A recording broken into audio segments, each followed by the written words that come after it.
Oi, tudo bem? O que você acha de Marcelo Bouzada? Marcelo Bouzada quem? Marcelo Bouzada, um poeta de Brasília. Não, nunca ouvi falar não, conheço não. E a banda Feijão de Prejuízo? Também não, nunca ouvi falar não. Obrigado. A natureza é quem tem as minhas rédeas, ela é quem me dá as direções. Mesmo quando a priori sentido não há, mesmo quando me enrolo com um novelo pensar, ou quando perco-me nas teias do sentir, pois eu que me conheço, desde o tempo em que eu já andava comigo, eu pouco sei de mim. E o que eu mais sei nesta vida é sobre mim. Então não me venham com suas bulas e receitas, tirem suas leis de minhas asas, porque aqui dentro, em casa, sou eu o meu Senhor.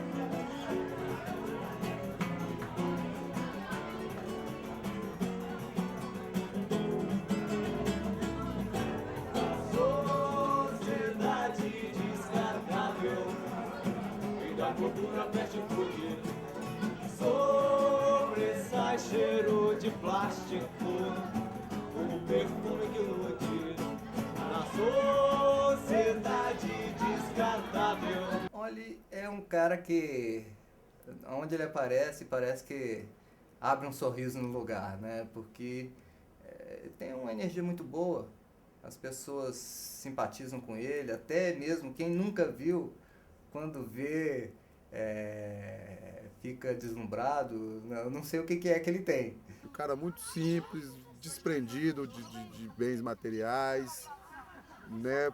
Tomo muitas, o estilo dele ou até as ideias, tomo muito como exemplo, não só para mim, mas enfim.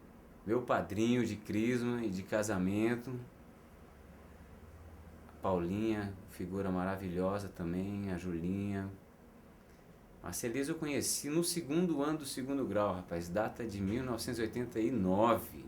Ele para, senta, escuta, a dona Raimunda aqui do bloco mesmo, a porteira, chega e conversa e fala dos problemas e dá uma força. E ele realmente, quando ele entra na vida da pessoa, sabe? Confesso a você que eu desconheço alguém que não gosta do Marcelo. Você também, né? Você gosta do Marcelo, né? Ele é um cara que ouve, e ouve atentamente o que você disser para ele. Ele vai se colocar inteiro dentro de uma conversa. Ele não fica disperso, pensando em outras coisas, né? Não desrespeita o outro quando o outro tem alguma coisa para lhe comunicar. Éramos do segundo ano do CEAM aqui, escola pública aqui, boa, aqui da Asa Norte, aqui em Brasília. Eu particularmente tenho muitos inimigos, graças a Deus tenho muitos amigos, mas acho que o Marcelo não tem inimigo por aí não. É um cara muito adorado, principalmente pela mulherada aqui de Brasília. Mas, o que eu estava falando? Esqueci, peraí.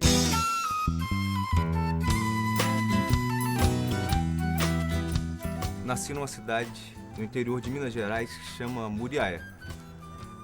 E tive o privilégio de conviver então numa cidade do interior e muito contato com o campo, com a fazenda. Meu pai trabalhava também, tinha uma propriedade rural assim. Então eu tive esse contato com a terra muito forte. Quando eu tinha uns 6 anos, a gente estava morando em Viçosa, também em Minas Gerais. E eu ouvi pela primeira vez falar de Brasília. Não sabia o que era. Logo depois, na escola, eu ouvi falar que Brasília era a capital do Brasil e que tinha forma de avião. Caraca, isso foi assim marcante na minha vida. Logo depois eu vi a possibilidade, meu pai então funcionário do Banco do Brasil, de ser transferido de Viçosa para Brasília. Caracoles, eu ia sair da cidade lá do interior de Minas Gerais e ia para a cidade com a forma de avião. Então eu peguei aqui em Brasília nos anos 80, apesar de Brasília já ter uns 20 anos, era uma cidade que tinha do desenvolvimento urbano, mas ainda trazia aquele ar bucólico. Pra você ter uma ideia, a minha avó, mãe do meu pai, ela morava numa fazenda, vivia muito em fazenda. A fazenda chamava Fazenda do Sossego. E ela vinha aqui para a quadra e ela achava que aqui era mais sossegado ainda do que a própria fazenda, né? Mas de qualquer forma não deixou de ser um choque, né? Muita coisa eu só vim a conhecer aqui em Brasília. Acho que tinha muito de inocência mesmo ali no interior, né? E eu cheguei aqui, aquela música do Renato Russo, meu Deus, mas que cidade linda, no ano novo eu começo a trabalhar. Quando o João do Santo Cristo via a cidade com as luzes, eu cheguei, a gente chegando e vendo aquela imagem que tinha um shopping aqui, o Conjunto Nacional, aquilo parecia Las Vegas. A gente ficava louco, criança, vendo aquela quantidade de luzes, escada rolante, elevador, mas aquilo foi marcante para mim. De alguma maneira, a gente trazia uma simplicidade muito grande do interior. Então isso entrou em choque com aquelas pessoas ali, muita gente que, apesar de ser funcionário do Banco do Brasil, vivia como se fossem os donos do Banco do Brasil. E lá em casa nós éramos 4, 5 irmãos. Então se fosse dar para um alguma coisa, teria que dar para todos. E nessa eu acho que a simplicidade sempre aconteceu ali em casa, assim. E eu comecei a ter amizade aqui em Brasília com os porteiros, com os engraxates que vinham lá da Samambaia. Aí a gente ficava jogando bola aqui. Alguns mendigos eu conheci.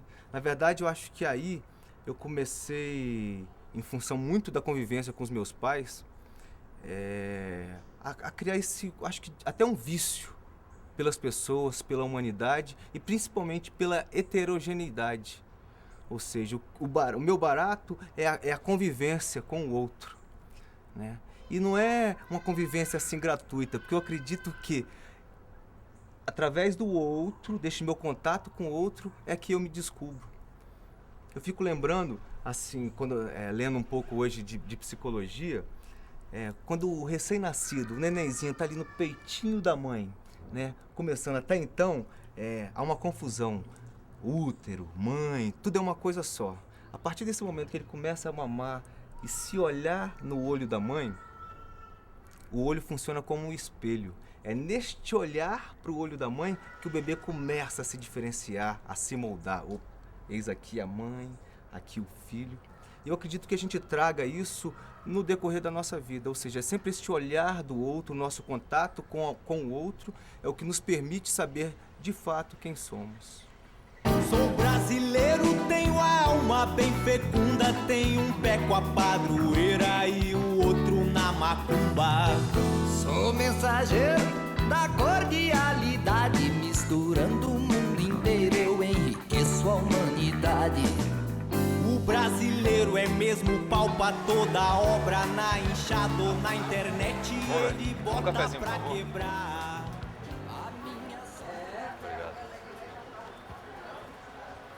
Talvez uma das coisas mais inusitadas que tem ocorrido em toda a minha vida, a rodoviária, seja exatamente o palco. Não estou falando de uma letra que eu escrevi, um poema, ou uma daquelas canções. Mas é muito provável que a maior influência intelectual tenha vindo exatamente aqui da rodoviária. Eu estou falando de um mendigo que eu encontrava aqui e que durante uns 2 anos e meio, 3 anos, eu tinha encontros quase que diários. Então, se existe algo de filosófico em mim, essa filosofia tem um pezinho aqui na rodoviária do Plano Piloto.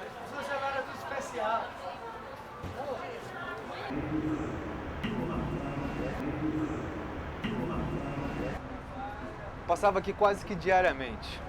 Trabalhava aqui no CONIC, era menor auxiliar, office boy do Banco do Brasil. Eu já tinha uma certa intimidade com alguns mendigos aqui na Asa Norte, andava muito com os engraxates lá da Samambaia, mas eu passava por esse canto aqui e sempre tinha uma figura, e essa figura, um camarada um pouco calvo, com barba, uma figura assim meio profética, toda vez ele estava lendo. Passava, ele estava lendo Newsweek. Passava na volta, o cara estava lendo Times.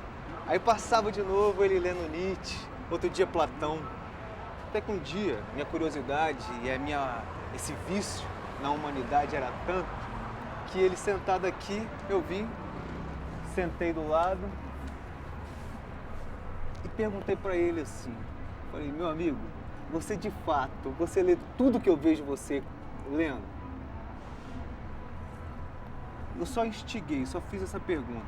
Ele começou a pronunciar tão rapidamente, com sotaque de Portugal, que eu só entendi o tais haveres, tais haveres. Mas eu percebi que havia um conteúdo ali muito forte. A partir deste dia, eu praticamente todo dia tinha um encontro com esse camarada. O Antônio foi o primeiro cara a me dar um livro de filosofia, eu lembro até hoje, Discurso sobre o Método, do Descartes. O primeiro livro de esoterismo também, Tratado da Unidade, foi ele que me passou, além de uma série de dicionários de inglês, que o cara queria porque queria que eu aprendesse a tal da língua norte-americana, britânica, e eu, na minha ignorância, ficava evitando. Talvez tenha sido a maior das decepções que eu tenha passado a ele. Mas um dos conhecimentos que ele me passou, e esse ficou profundamente, foi a questão da sensibilidade cardíaca que ele falava. Eu sei que a gente foi tomar café numa padaria, de repente chegou um menininho com... E não era nada, né? Assim, gente, acho que nem banda não tinha, eu tava começando. Chegou um menininho com um bloquinho de papel pedindo autógrafo pra ele, assim, do nada, sabe? Rapaz, a gente achou isso engraçado mesmo. Ele sentava aqui comigo e ele falava do temperamento das pessoas que se aproximavam, e aquilo me era muito pertinente com o que eu via. Mas, obviamente, eu não tinha essa sensibilidade, não conhecia. Quando eu estava com uns 20 e poucos anos, talvez já lá na UNB, eu comecei a perceber essa questão do card. E por isso eu acho que esse tenha sido um dos maiores tesouros. Porque, de fato, eu sinto que somos dotados de um grande termômetro. Um termômetro que está ligado à sintonia entre os humanos. Onde ele passa, como ele mesmo diz, quando ele para com alguém, ele realmente está ali com a pessoa. Entendeu? Eu devia ter uns 14, 15 anos, ali no quarto, dando aquela sofridinha de amor. E aí eu lembro que eu me sentia um escritor, mas um escritor sem nunca ter escrito nada. E aí depois, quando eu fui procurar algumas coisas, mexendo no armário, assim, achei que quando eu tinha uns 9, 10 anos, eu escrevi os meus primeiros 4 versos. E eu lembro que tinha, na carteira da escola, tinha um coração partido.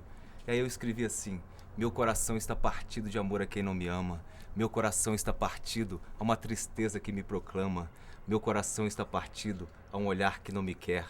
Meu coração está partido devido à face de uma mulher. Rapaz, 9, 10 anos de idade. Eu acho que era a profundidade destes versos que me dava certeza ali quando eu tinha uns 14, 15 anos de que de fato eu era um escritor. Saía andando por aí, descalço, debaixo das árvores, aí no eixão, escrevendo poesia, feito um maluco mesmo. Tinha passado no vestibular na UNB e as ideias vinham, se acumulavam e eu não aproveitava, não escrevia mais não. Até que eu comecei a adotar um novo método. Comecei a usar umas agendinhas que eu sempre ando, tipo essas aqui, ó, que eu ando no bolso, pego uma caneta e escrevo. Sempre com a canetinha na mão e um bloquinho. Bloquinho desse tamanhozinho assim, ó, desse de caderninho assim. Ele ia escrevendo, aí o bloquinho acabava, ele comprava outro. Você chegava na casa dele, tinha uma pilha de bloquinho lá para ele um dia passar pro computador e não perder todas aquelas informações em formas de pensamentos e palavras, né?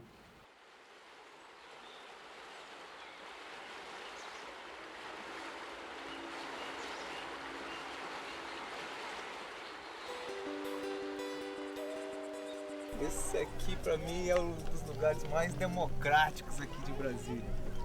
O espaço onde a comunidade, preto, pobre, branco, rico. Aqui eu encontrava aqui os porteiros lá da quadra, os filhos. Aí encontrava depois senador, ministro. Naquele espaço ali, mais ou menos, ali no meio, eu chamava da península. Foi, assim, aqui na água mineral, 70% do que eu escrevi foi naquela península.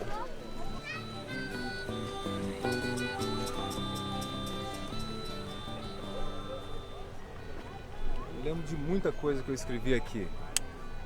do primeiro CD mesmo da banda, Feijão de Bandido, eu lembro de pelo menos duas. Ponto Morto e Marcha Ré e Novos Mares, que foi aqui. Ponto Morto, então, o Rogério, percussionista da banda, ele tinha recebido de uma gatinha uma frase assim: estou de ponto morto e você de marcha ré. Falei, pô, isso é maravilhoso, né? Estou de ponto morto e você de marcha ré. Cheguei deitado ali e mandei: está tudo muito torto, assim não vai dar pé. Estou de ponto morto e você de marcha ré. Vontade não nos falta, nem desejo e tesão. A timidez nos entorta, fica faltando o empurrão. Desse jeito não vai dar pra gente se conhecer. E tudo vai terminar antes mesmo de nascer, porque está tudo muito torto, assim não vai dar pé. Novos Mares, coincidentemente o Gordinho tá na mesma história. Eu acabei de escrever a letra, pensei, poxa, eu acho que essa canção aqui tem muito a ver ali com o Rogério. Escrevi assim: desancorei meu coração, navio de seu porto, e me lancei ao mar bravio, rumbo torto. Mas sobrevivi à tempestade e sua falta, e me esqueci da metade, sombra morta. Pois além de ser a bússola, eras a âncora e eu, o morto. Hoje estou bem mais ao mar, mais pra lá do que pra cá. O alívio das tormentas, o lado calmo e tranquilo. Eu não procuro por quem me aguentar, atraio por meu próprio estilo. Sendo o porto e a bússola, a âncora e o mar. Sendo a bússola, a âncora e o bar. Aqui, ó, são as coisas, as agendinhas que eu falei, ó, que eu escrevo, que eu escrevi. Olha a quantidade. Olha o material. Isso aqui tudo é escrito, ó. Isso tudo aqui é escrito. Olha isso. Será que é esse aqui que é o tesouro do negócio? Olha.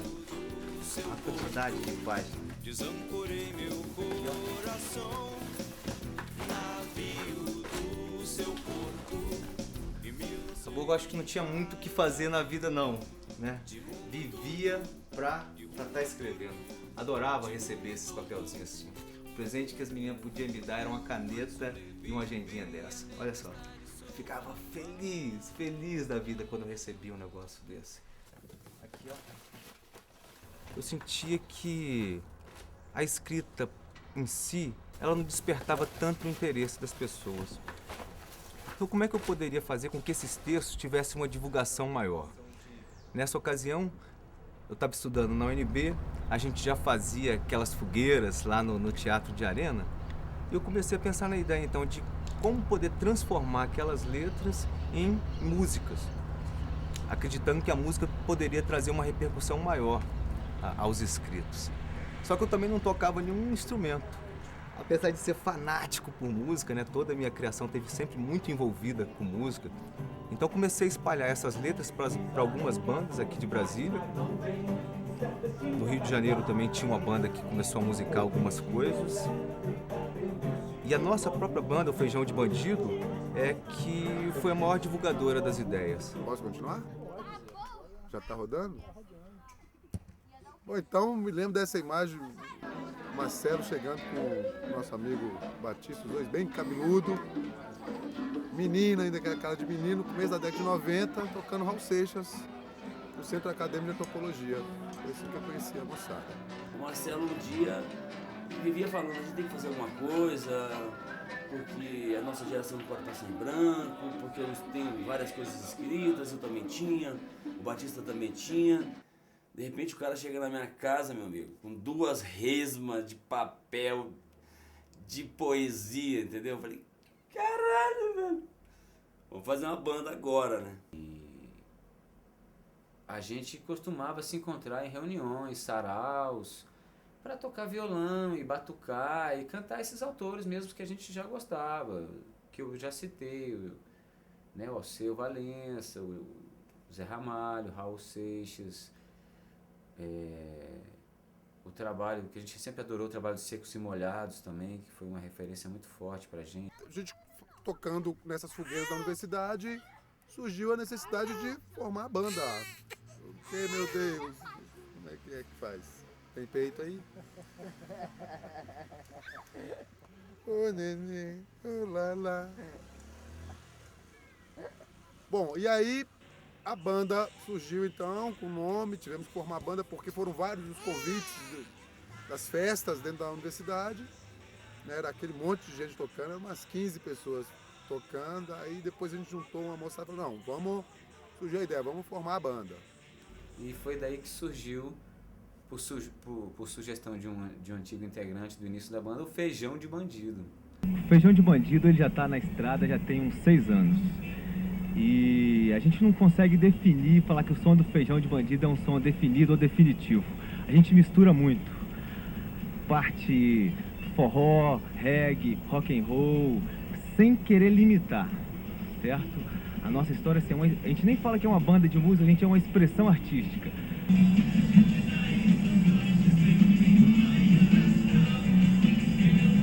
O nosso CD tem o nome de Brasil, século XXI, Feijão para Todos.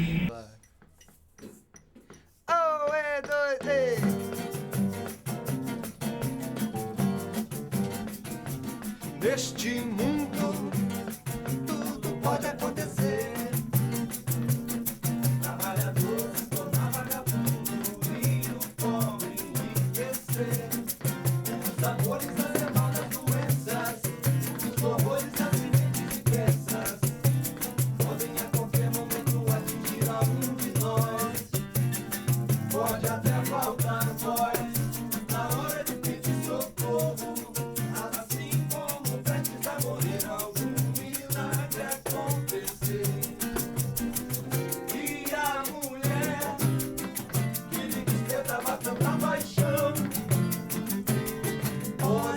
Na tentação e lhe trair com seu amigo, seu maior inimigo pode lhe salvar num instante fatal.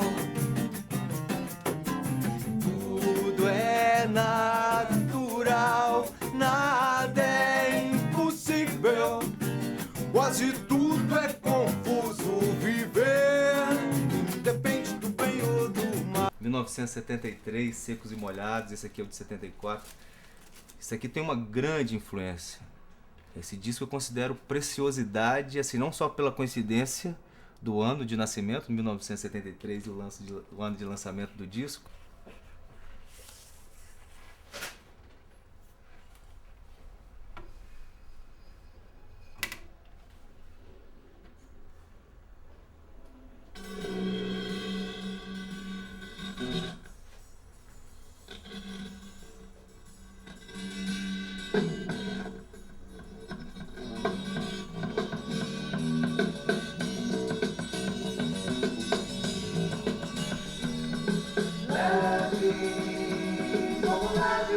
Muito leve, leve, pousa. Muito leve, leve, pousa.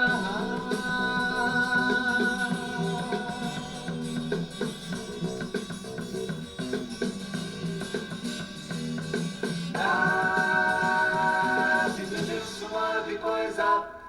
Suave coisa nenhuma. Suave coisa nenhuma.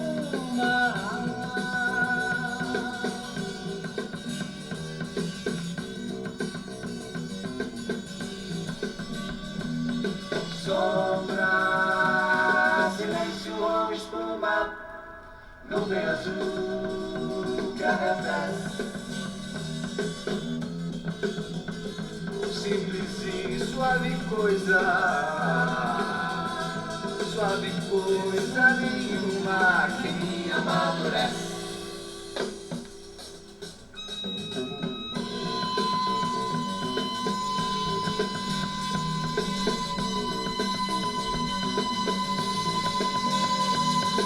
Leve, como leve pluma, muito leve, leve pousa. Muito leve, leve pousa.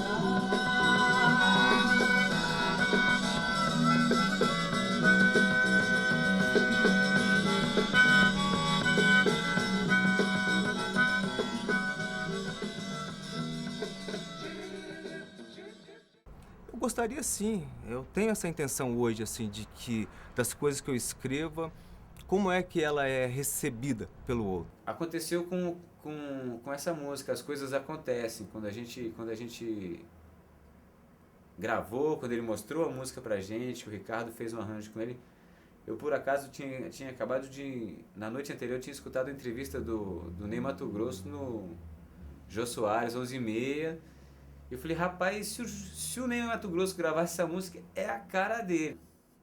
Bem, a gente chegou a levar um material pro Ney já um tempo atrás, quando ele tinha um show aqui. O Marcelo chegou com essa letra, a gente fez a música, Batista, a gente montou, fizemos um arranjo interessante e achamos que era a cara do Ney, as coisas acontecem, né? Então a gente tentou levar lá, entregou na mão do produtor, mas assim, nunca tivemos resposta, nunca vimos nada, enfim. Estamos tentando divulgar uma das estratégias lá, colocando na internet, a ideia é conseguir convencê-lo, colocar, disponibilizar esse material também. Mas, né, vindo esse estímulo de fora, um artista que já está aí consagrado, acho que vai ajudar a estimular, inclusive, para de repente estar disponibilizando de outras formas, né? A gente tem também off ainda, estamos tentando aí falar com o Ney Matogrosso, levar o trabalho para ele lá no Rio de Janeiro, para ver se ele aprecia, se ele se interessa em gravar. Você conseguiu já algum contato? Então, a gente está em contato com a produtora, o material já chegou, ela confirmou o recebimento. Agora só falta escutar semana que vem, porque eles dão um retorno para saber se tinha achado, e se era possível de repente um encontro e tal. Tô torcendo. Eu acredito que vai dar certo, sim. Cuidado com essa casa, hein? Uma semana aqui. Agora que a gente tá mudando. Aqui, ó. Se a gente coloca. A gente ficou sabendo que vocês vêm aí, a gente escondeu as caixas tudo ali na varanda. Mais pra baixo, mais pra baixo. O seu mais pra baixo. Fazer o contraste com o céu lá de fora. Trazer ele pra dentro. Esse quadro aqui a gente se amarra. Quando a gente pediu pra fazer, a gente pediu até pra colocar aqui a família. Eu, a Paula e a Júlia. Uma caixinha Os prateada. resultados, né? A Dentro gente dele pode tem tanto 2 se CDs. surpreender, Um CD decepcionar. só com a música. Eu lembro até que eu cheguei a escrever uma que eu falei assim, lançar expectativas sobre o outro é cedo ou tarde encarar o desgosto. Como esperar apenas calor no verão e com frio ter decepção. Um abraço. Conseguiu falar? Falou que recebeu, mas ainda não conseguiram olhar. Vamos olhar semana que vem, então eu tô. Tá bom. Isso que eu tô falando agora de ficar lançando expectativa.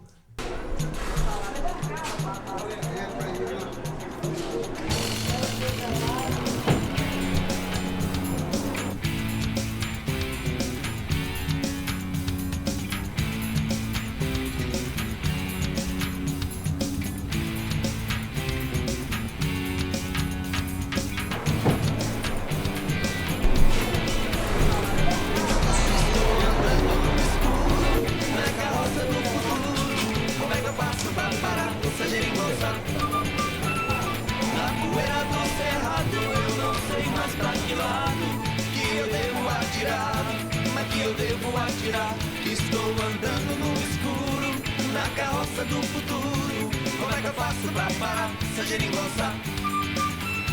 Na poeira do cerrado, eu não sei mais pra que lado que eu devo atirar. Mas que eu devo atirar? Que eu vejo a crise da ciência, o esgotar da paciência. Vejo o mundo inteiro inchar, multidão de peregrinos, esperando no divino pra abençoar. É soja transgênica, evolução na genética, é tanta coisa polêmica, valores além da estética. É cidade espacial.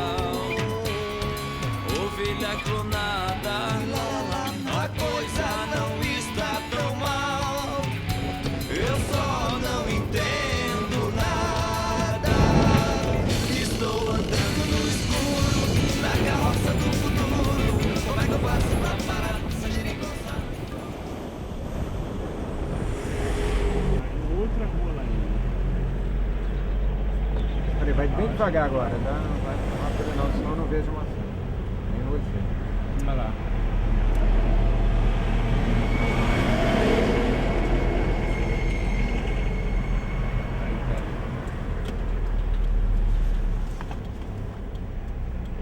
Deu sinal pra quê? E aí, Daniel? E aí, Marcelo? Deu certo então? Certaço, né? E agora? Vamos lá então, cara. Vamos ver.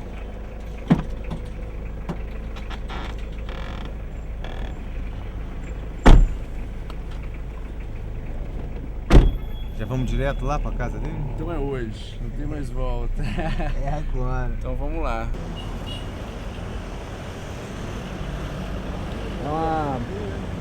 Começou a trabalhar, já caía agora.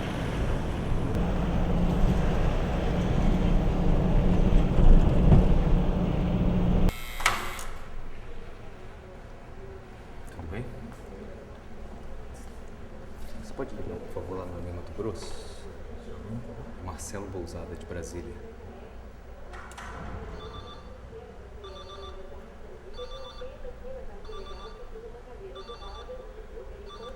É o Marcelo Bousada, de Brasília, né? Tudo bem. Aqui mesmo? Oi. Licença. Tudo bem? Prazer, Marcelo. Tudo bem? A gente gravou até aqui, agora só a minha subida aqui. Tá, eu só não quero que meu endereço fique gravado. Perfeitamente. Mas a gente passou essa canção, a gente não sabe nem se chegou, se não chegou. Não, eu lembro dela agora. Dessa? Agora dentro daquela caixa de alumínio, né? Aham. Eu lembro dela agora. Mas também pode ter chegado a mim e eu ouço essas músicas que eu vou recebendo no Brasil todo assim, na época mesmo de seleção de repertório, né? Uhum. Mas como esse repertório já está escolhido há muito tempo, porque eu não ia fazer aquele show dos violonistas, eu ia fazer esse. Então eu já tinha o repertório já há mais de 2 anos já.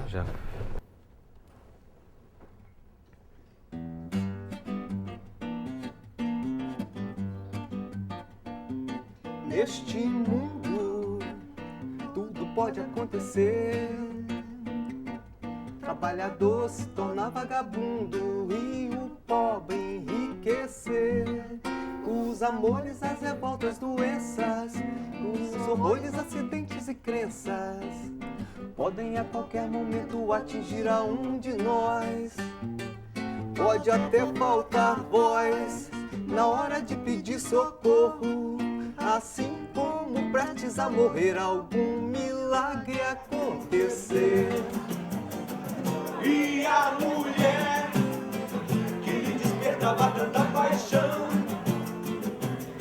pode cair na tentação e lhe trair com seu amigo. Seu maior inimigo pode lhe salvar num instante fatal.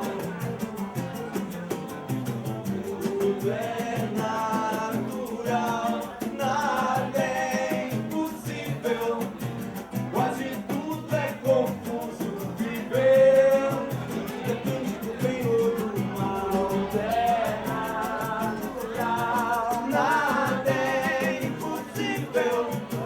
Quase tudo é confuso, viver depende do bem ou do mal.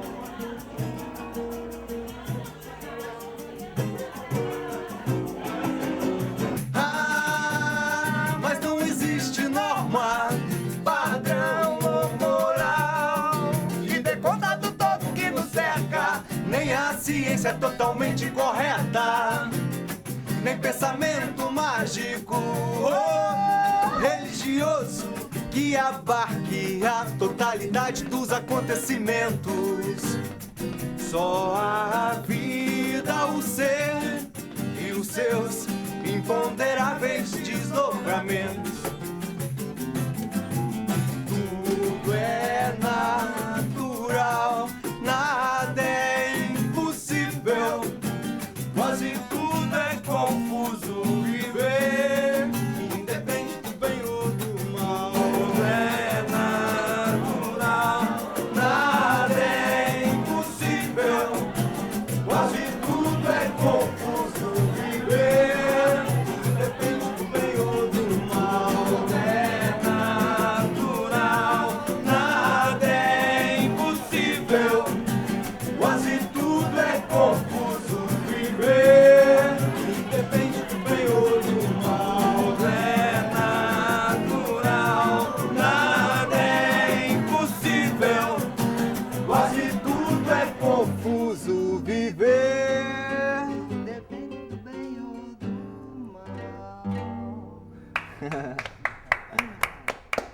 Obrigado.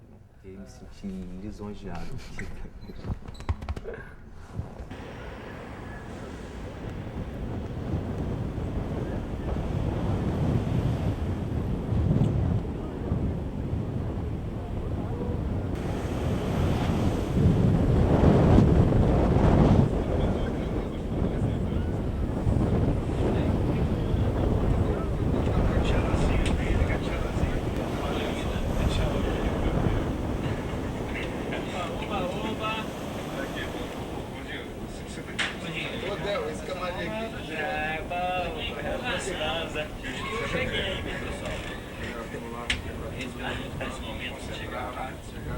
Vamos fazer bonito. Passado, vamos chegar lá e vamos mandar, vai ser bonito pra caralho. Aí, vocês Paulão!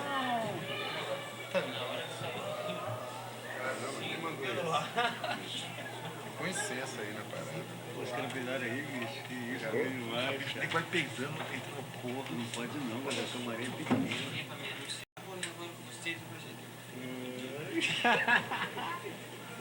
Opa!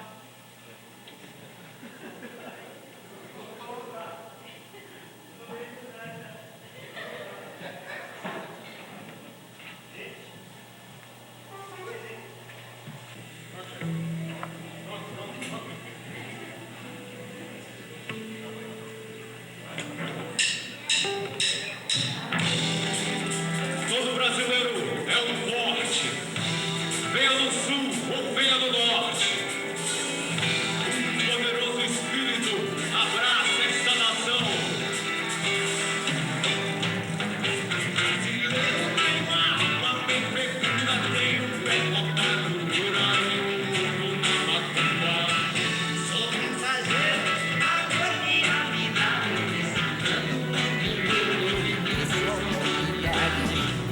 O brasileiro é mesmo pau pra toda obra. Na enxada ou na internet ele bota pra quebrar.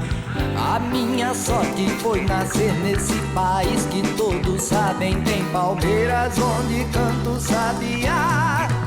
O brasileiro é um forte, o seu espírito de criação. A alegria é a prova dos 9, a engrenagem é o coração. brasileiro é um forte, o seu espírito